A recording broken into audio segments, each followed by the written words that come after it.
Kitab Bilangan.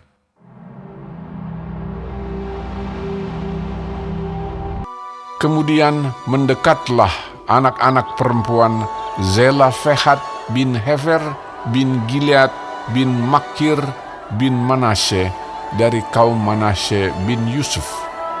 Nama anak-anaknya itu adalah Mahla, Noah, Hogla, Milka, dan Tirza.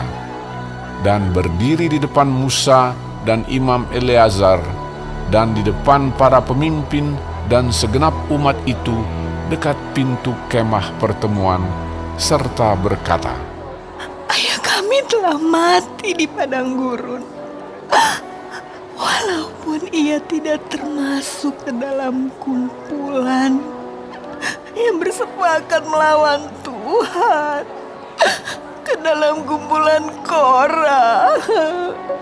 Tetapi ia telah mati karena dosanya sendiri, dan ia tidak mempunyai anak laki-laki.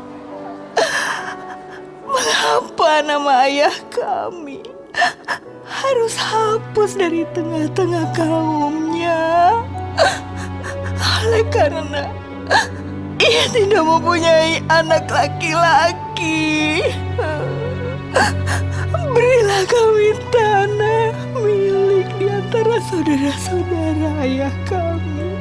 Lalu Musa menyampaikan perkara mereka itu ke hadapan Tuhan. Maka berfirmanlah Tuhan kepada Musa, "Perkataan anak-anak perempuan Zelafehat itu benar. Memang engkau harus memberikan tanah milik pusaka kepadanya di tengah-tengah saudara-saudara ayahnya. Engkau harus memindahkan kepadanya hak atas milik pusaka ayahnya.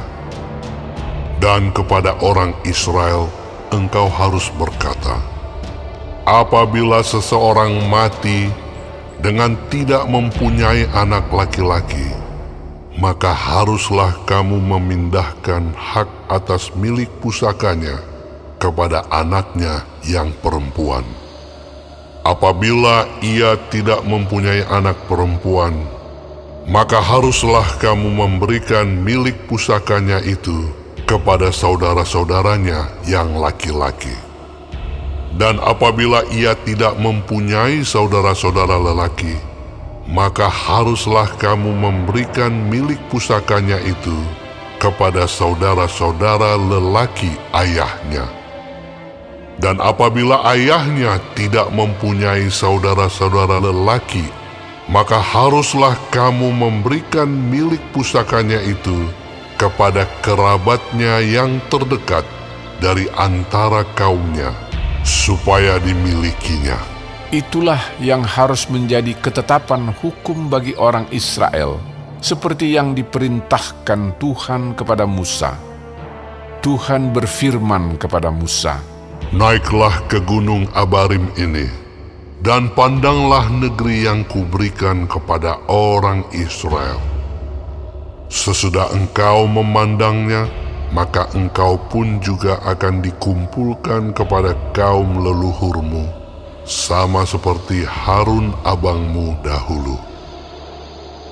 Karena pada waktu pembantahan umat itu di padang gurun Zin, kamu berdua telah memberontak terhadap titahku untuk menyatakan kekudusanku di depan mata mereka dengan air itu.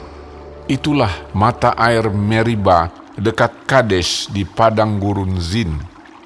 Lalu berkatalah Musa kepada Tuhan, biarlah Tuhan, Allah dari roh segala makhluk, mengangkat atas umat ini seorang yang mengepalai mereka waktu keluar dan masuk, dan membawa mereka keluar dan masuk, supaya umat Tuhan jangan hendaknya seperti domba-domba yang tidak mempunyai gembala. Lalu Tuhan berfirman kepada Musa, Ambillah Yosua bin Nun, seorang yang penuh roh, letakkanlah tanganmu atasnya. Suruhlah ia berdiri di depan Imam Eleazar dan di depan segenap umat. Lalu berikanlah kepadanya perintahmu di depan mata mereka itu. Dan berilah dia sebagian dari kewibawaanmu, supaya segenap umat Israel mendengarkan dia. Ia harus berdiri di depan Imam Eleazar, supaya Eleazar menanyakan keputusan Urim bagi dia di hadapan Tuhan. Atas titahnya mereka akan keluar, dan atas titahnya mereka akan masuk.